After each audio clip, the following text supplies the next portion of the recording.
Bom, vamos lá então falar aí sobre o segundo reinado, mas falar sobre o produto que deu uma levantada na moral, uma levantada na economia brasileira, que foi o café, né? A gente já viu que ao longo de todo, desde a independência, quando foi feita lá em 1822, o Brasil passou aí por uma série de dificuldades econômicas, né? Para ter o reconhecimento da independência do Brasil por parte de Portugal. O Brasil teve que desembolsar uma grana, pegar o dinheiro junto aos bancos ingleses, né, para pagar Portugal. Na verdade, foi uma transferência da dívida, mas a gente acaba simplificando e dizendo que o Brasil pagou uma indenização a Portugal de 2 milhões de libras, e aí acabou isso originando a primeira dívida externa, porque o Brasil teve que recorrer a empréstimos ingleses para conseguir essa grana, né? Aí depois teve os conflitos para garantir a independência, teve a Confederação do Equador, Guerra da Cisplatina, né?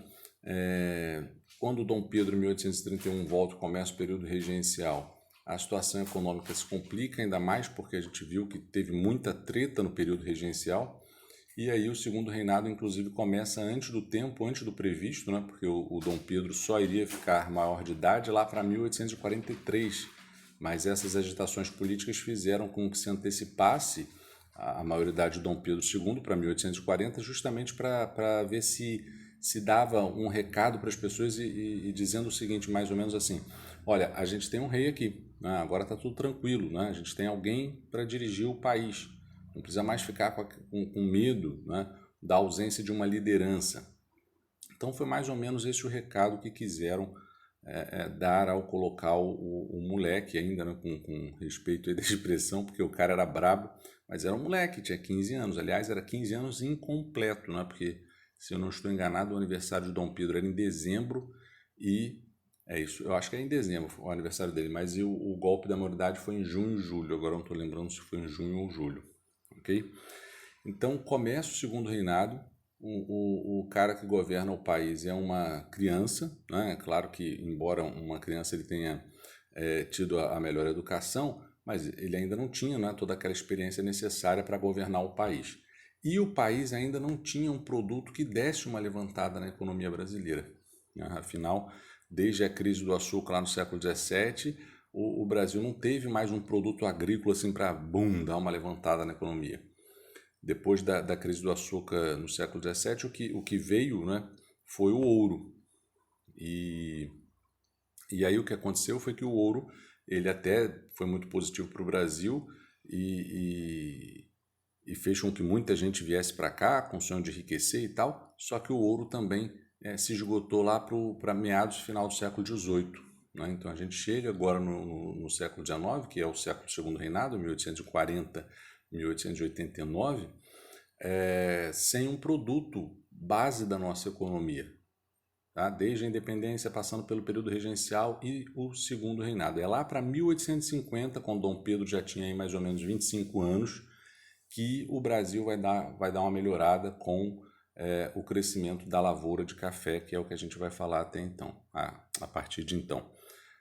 O que eu fiz até agora foi meio que fazer um retrospecto do que já falamos, ok? Foi meio rápido aí até por conta disso, espero que tenha contribuído em algo. Se houver alguma dúvida, é só falar, ok?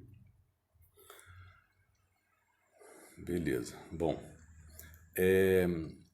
o café é um produto que ele é estimulante, né? Não sei se vocês sabem, por isso que ele vai crescer, inclusive, no contexto do século XIX, no contexto do segundo reinado, embora ele tenha chegado aqui no Brasil, muito provavelmente ainda no século XVIII, no início, aí, por volta de 1727, portanto, aí, início do século XVIII. Mas é só no XIX, né? Século XIX, lembrando aí, é 1801, 1900, né? Que ele vai despontar aqui no Brasil. Por que muito, né? Muito porque ele é um grande estimulante, né? Então, se você nunca tomou café na vida e você tomar, você vai ver que você vai ter dificuldade para dormir, né? Você provavelmente vai ficar agitado, animado, enfim.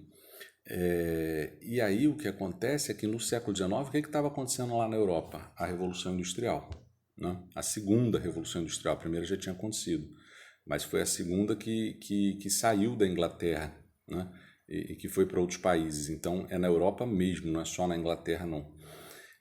E aí, no contexto da Revolução Industrial, muitos rios, né, a maioria dos rios europeus ficaram poluídos, e a água inadequada fazia com que muita gente morresse de cólera, sei lá, e essas doenças aí transmitidas pelo consumo da água, transmitidas não, né, adquiridas pelo consumo da água inadequada.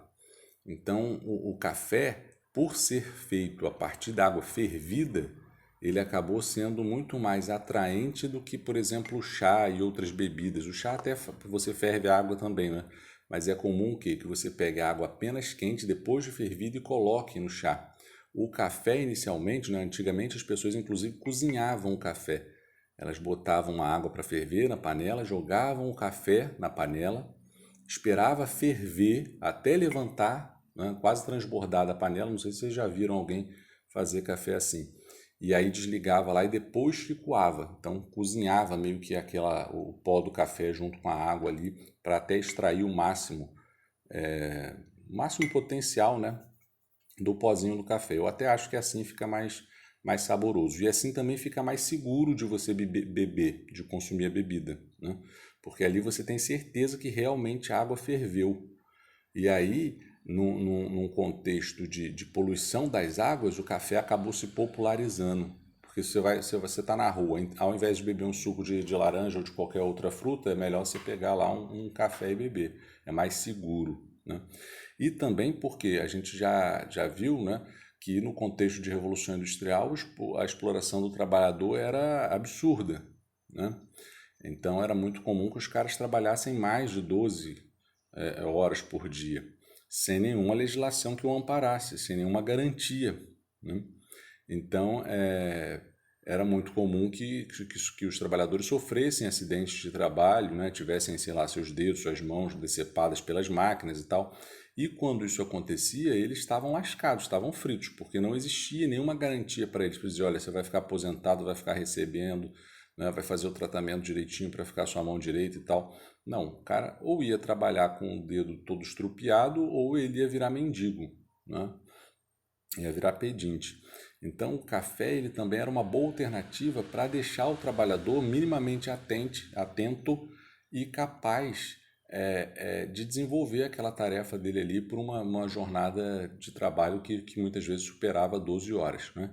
Então, eu costumo até dizer, brincando quer dizer, brincando e também falando sério, porque o hábito que se tem hoje de se oferecer cafezinho nas empresas, nas repartições públicas, né?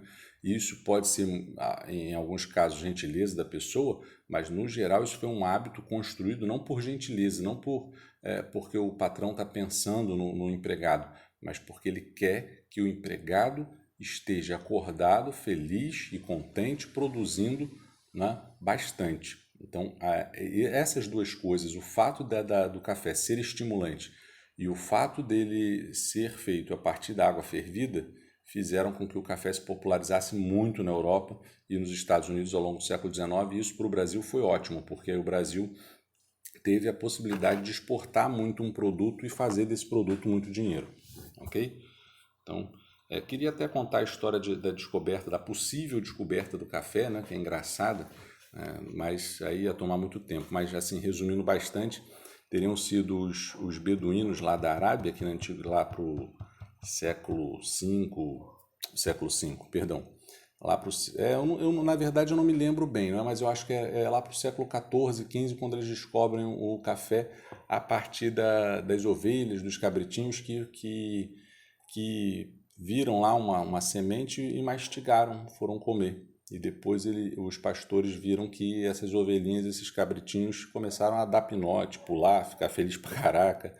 E aí foi a partir disso que possivelmente esses beduínos pegaram essa semente, fizeram chá e aí viram que era uma bebida, né, que era estimulante. Então, possivelmente, ao que tudo indica, né, foi essa aí a origem da descoberta do café. Ok?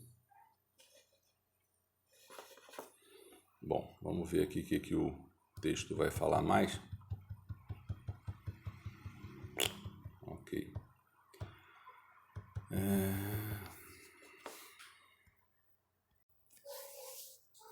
Bom,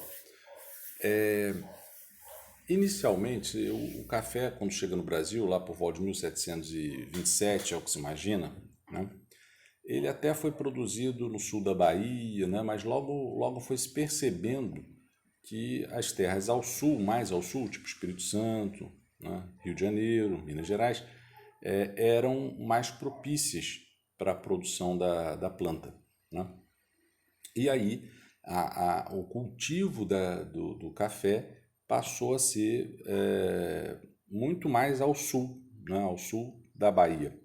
E aí ele vai ser cultivado no Espírito Santo, nos estados do Sudeste, né? Espírito Santo, Rio de Janeiro, Minas e São Paulo. Mas a região que mais produziu café inicialmente foram duas, né? Aliás, inicialmente enfim, durante todo o período da cafeicultura foram duas grandes regiões que produziram café. A região do Vale do Paraíba, que é a região que pega ali o sul do Rio de Janeiro, né? Pegando uma parte de São Paulo, e a região do Oeste Paulista, que é a região do interior de São Paulo, ok? Que é essa região aí que está no mapa um laranja mais escuro, né? A área 4. Essa área aí do Oeste Paulista, ela é maior, inclusive, do que a área do Vale do Paraíba, né? A região do Vale do Paraíba, ela foi a região primeira, né? Ela se desenvolveu antes da região do Oeste Paulista, justamente porque o café meio que veio descendo, né, da Bahia, em várias produções, até chegar aqui no sul, sul-sudeste. E aí, a região do Vale do Paraíba era uma região mais, digamos, tradicional, onde existiam aqueles grandes fazendeiros, né, muito próximos do imperador, que tinham trabalho escravo, que predominava o trabalho escravo, porque o século XIX tem toda essa problemática aí da questão da escravidão, faz abolição ou não. E aí, na região do Vale do Paraíba, se iniciou a produção do café, mas ela também foi uma região decadente, né? Foi uma região que entrou em decadência muito rapidamente. Por que isso? Imagina-se justamente que essa questão da mão de obra escrava seja um dos principais itens, né? Porque o trabalhador escravo ele é muito menos produtivo do que o trabalhador assalariado. O sujeito que está submetido à escravidão, que é escravizado, né, para usar o conceito mais adequado, ele não tem nenhuma motivação para trabalhar, né? Então, se ele plantar um pé ou 10 pés, ele está na mesma porcaria de vida dele, né? Já o trabalhador assalariado não. Enquanto mais ele produz, melhor, mais grana ele vai ter. Então, estima-se que o fato da região do Oeste Paulista, do Vale do Paraíba, aqui no Rio de Janeiro, usar predominantemente a mão de obra escrava ou escravizada, né? Isso tenha sido aí o principal fator que levou a região a uma decadência muito rápida, né? Então, o café se desenvolveu ali na região do Vale do Paraíba, mas logo ele acabou decaindo porque uma outra área, que é a região do Oeste Paulista, vai ultrapassar o Vale do Paraíba. Vai se desenvolver mais o Oeste Paulista do que o Vale do Paraíba, ok? Agora, também se imagina que seja também a questão da mentalidade dos próprios barões do café ali da região do Vale do Paraíba, que tinham uma mentalidade mais conservadora, mais tradicional, eram aqueles grandes fazendeiros muito próximos do Dom Pedro, né? Então eles tinham uma mentalidade mais conservadora, menos inovadora. Tem também a questão da topografia da região, né? O Rio de Janeiro é cercado de montanhas, então quando vem o período de chuvas, né? Essas chuvas descem a montanha e saem arrancando as plantações e muitas vezes inundando as terras em que as plantações eram produzidas, e isso era ruim, além do solo também que não era tão adequado. Então, lá no Oeste Paulista, você tinha um solo melhor, você tem um relevo melhor também, que é muito mais plano, né? Você tem a própria mentalidade dos fazendeiros do Oeste Paulista, que era mais progressista, digamos assim, era mais inovadora, eles tinham uma mentalidade mais capitalista, e tudo isso fez com que a região do Oeste Paulista se desenvolvesse muito mais do que a região do Vale do Paraíba. Por isso que a gente vai ver aí só no ano que vem, né?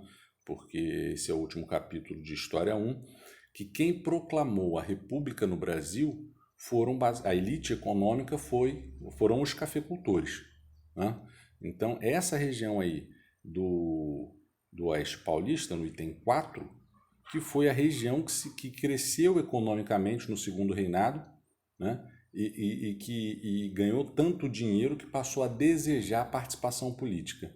E aí, o que vai levar ao fim do segundo reinado e a proclamação da República é muito a insatisfação dessa oligarquia cafeeira paulista, né? Que não via os seus interesses sendo atendidos pelo Dom Pedro. Até porque, se o café era produzido numa região de interior, e vocês estão vendo aí no mapa que é numa região de interior, para você exportar esse produto, você precisa criar ferrovia, você precisa criar, não é, todo um sistema de infraestrutura para exportar esse produto para a Europa. E o governo de Dom Pedro ainda era muito, sei lá, ele ficava meio que como é que eu posso dizer, com um pé no passado e outro no futuro, sabe? Ou no presente, melhor dizendo. Ou até mesmo no futuro, né? No sentido que você está vislumbrando o que vai acontecer. E o Dom Pedro era um idealista. Eu não sei se eu já comentei com vocês que foi ele que criou, inclusive, que criou não, né? Que mandou instalar, né? No Brasil o primeiro cabeamento submarino para conectar o Brasil à Europa por via telegráfica, né? Eu inclusive comentei que era um homem da ciência, falava vários idiomas e tal.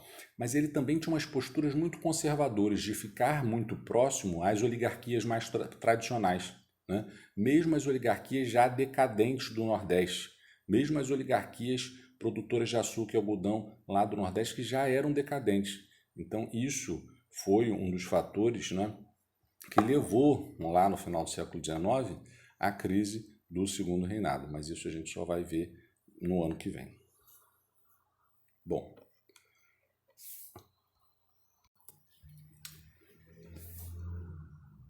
então, o que vai acontecer? Seguindo aí a lógica do livro na página 45.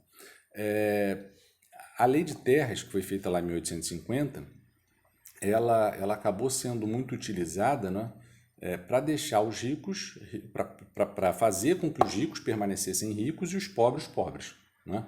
Porque se com a Lei de Terras, todas as terras que antes eram desocupadas e que podiam ser ocupadas, né? E aí se o cara ocupasse, pagasse os impostos devidamente, ele virava proprietário. A partir de 1850, não. As terras desocupadas são propriedade do Estado e só podem ser ocupadas mediante a compra com pagamento à vista, e o valor ficou muito alto justamente para dificultar o acesso à terra por parte dos pobres e ex-escravos, né, e imigrantes, enfim. E o pagamento tinha que ser à vista, ok?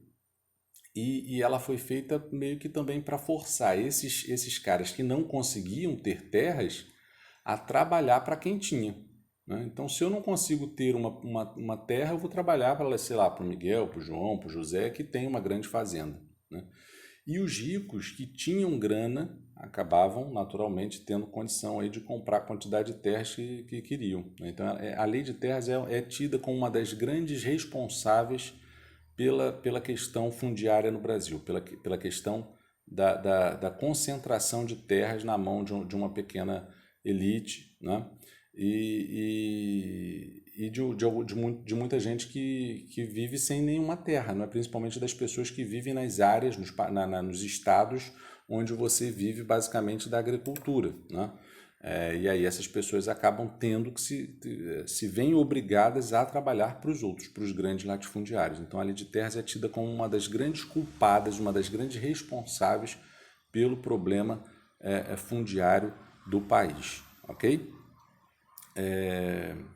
A Lei de Terras também permitia, uma coisa que eu esqueci de falar, é o seguinte, permitia que você recebesse a terra por parte de doação. Se o Estado doasse, aí beleza, né?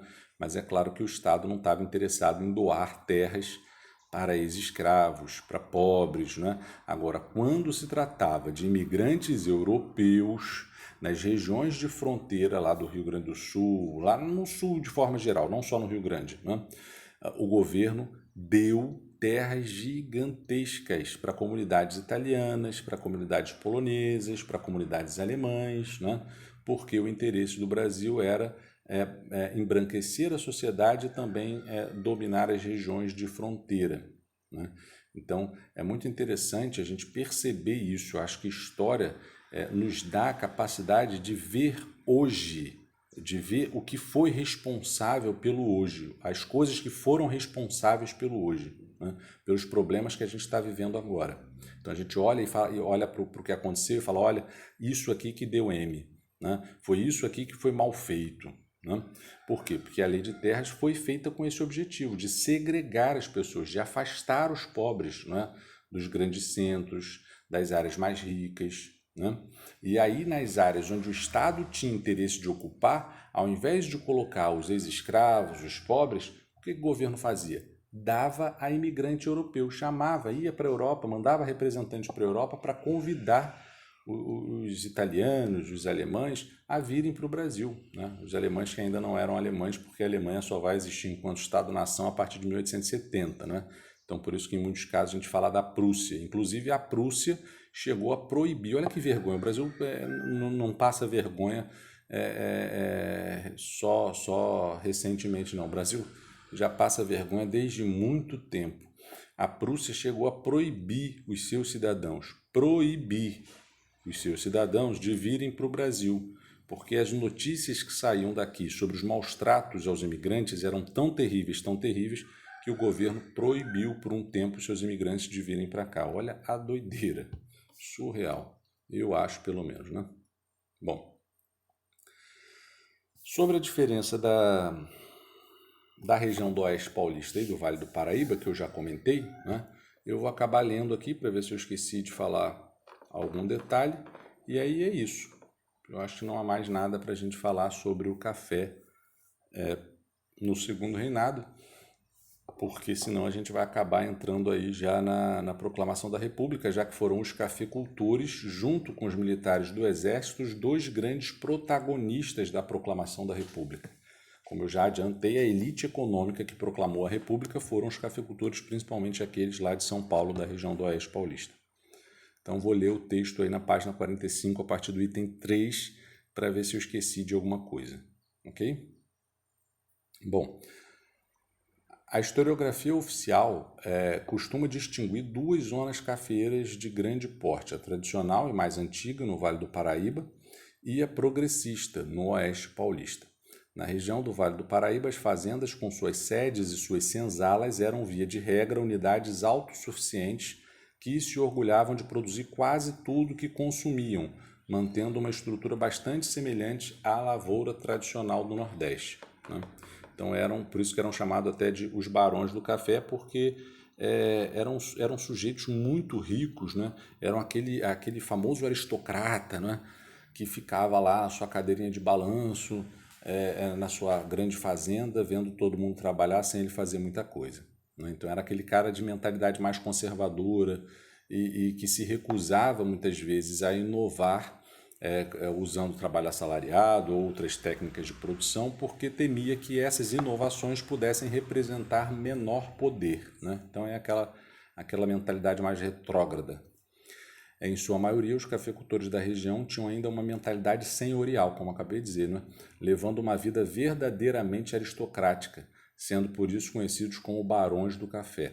Nessas lavouras cafeeiras, a mão de obra utilizada era majoritariamente a escravizada, razão pela qual os produtores do Vale do Paraíba se mantiveram partidários da escravidão até a abolição em 1888. Inclusive, a gente vai ver, mas isso só no ano que vem, História 1, né, que quando foi feita a abolição, essa elite mais tradicional, que ainda apoiava Dom Pedro, acabou se voltando contra ele, porque eles eram tão abilolados, né, como diriam os nordestinos mais antigos, eram tão tapados, né, que eles não viam que a escravidão, embora existisse no final do século XIX no Brasil, ela já não era mais relevante economicamente. Né? E eles não viam que o trabalhador, ou se recusavam a ver, não é, que o trabalhador assalariado era muito mais produtivo que o escravizado. E aí eu digo para vocês, a abolição da escravidão no Brasil aconteceu muito mais, né, por conta da escravidão não ser mais economicamente tão interessante, né, do que por uma questão de respeito à vida humana, de respeito à liberdade, de respeito à ideia de igualdade. Isso aí é mais, digamos, é muito mais usado como discurso, né, para dizer que a abolição foi feita por uma questão de liberdade, de interesse, em preservar aí a vida humana, a liberdade e tal, mas é tudo conversa fiada.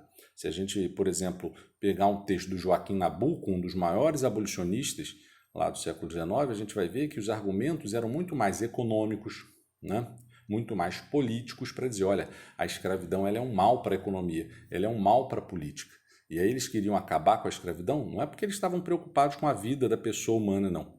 É porque eles viam que a escravidão já não mais se adequava àquele sistema político e econômico. Então, eu acho que a história tem que também tirar essa película de ingenuidade que muitas vezes existe nos olhos daqueles que se interessam por história, né? Porque olham para a história como se a história fosse uma espécie aí de série onde existe o vilão e o mocinho, e não é assim, né?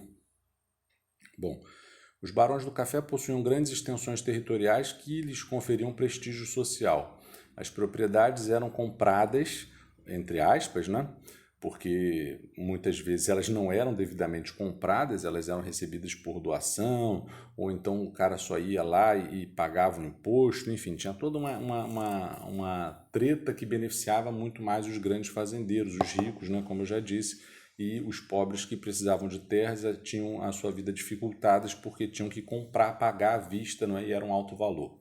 Então as propriedades eram compradas, ocupadas ou mesmo usurpadas de pequenos poceiros que haviam derrubado as matas. Na segunda metade do século XIX, esse quadro começou a sofrer alteração. Com a aprovação da Lei de Terras, em 1850, as propriedades só podiam ser adquiridas por meio da compra e não mais por ocupação de terras devolutas. Assim, devolutas quer dizer desocupada, né? Assim, os fazendeiros já não podiam incorporar novas terras para ampliar suas fazendas, a não ser por meio da compra, né? Mas em muitos casos o que havia era a doação, né? A doação, a ampliação dos seus domínios, ou então os fazendeiros iam anexando novas terras e depois eles iam lá e tentavam pagar o imposto para legalizar e anexar mais um pedacinho de terra à sua fazenda, né? E aí, como eles tinham dinheiro para pagar o imposto, eles acabavam anexando tudo. Vou correr aí para ver se dá tempo, que só falta um minuto e agora que eu vi, né? Então, em meados do século XIX, a expansão cafeeira atingiu o oeste velho paulista a partir das cidades de Campinas, devido principalmente ao surgimento das ferrovias. Essa expansão ocorreu depois da extinção do tráfico negreiro. Para resolver o problema da mão de obra, passou-se a usar a mão de obra imigrante, principalmente italiana. Aí teve até um senador, Nicolau de Campos Vergueiro, que iniciou a experiência de imigração na sua fazenda em Ibicaba, no interior de São Paulo.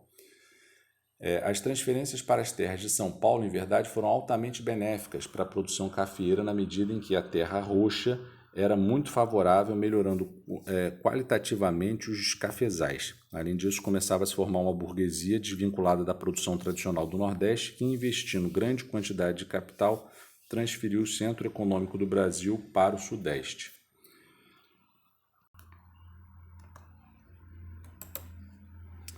Então, seguindo a leitura aí, deixa eu só compartilhar aqui a tela.